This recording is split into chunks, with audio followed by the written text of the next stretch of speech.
Once upon a time, there was a boy whose father was very sick and dying. He panicked and ran into the forest to look for healing herbs and roots.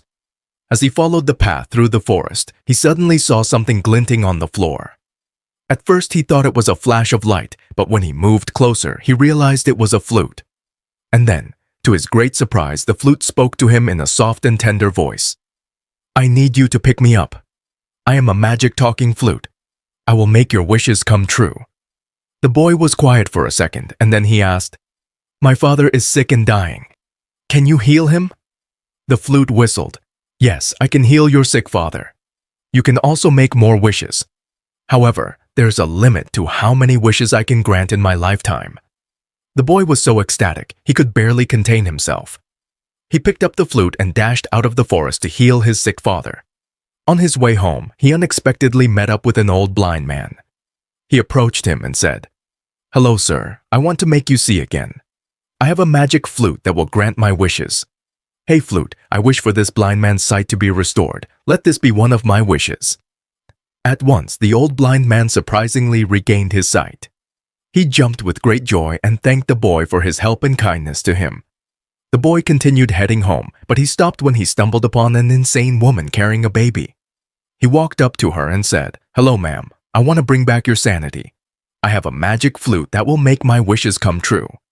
Hey, flute, I wish for this woman to be able to think and behave normally and reasonably. Let this be one of my wishes." Immediately, the insane woman miraculously regained her sanity. She danced with intense happiness, expressing her gratitude to the boy. As the boy continued hurrying home, he came upon a deaf girl and he made the flute restore her hearing loss. He also met a few other disabled people on the way and he wished for them to be healed. After a long while, he finally reached home. He went straight to his sick father and told the flute, "Hey, flute, I wish for my dying father to be healed. Let this be one of my wishes."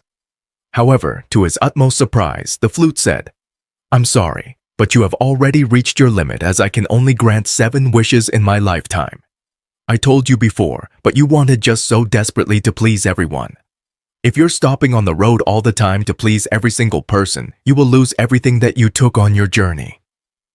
The boy was shaken to the core. He cried and pleaded for the flute to save his father, but there was nothing to be done.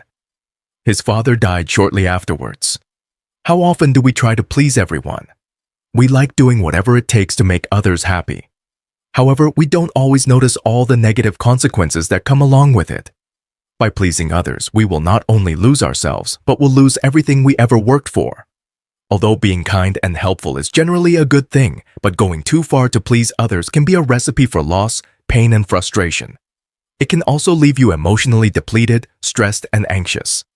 If you're bending over backwards in an effort to make every single person happy, you need to knock it off. Don't please everyone.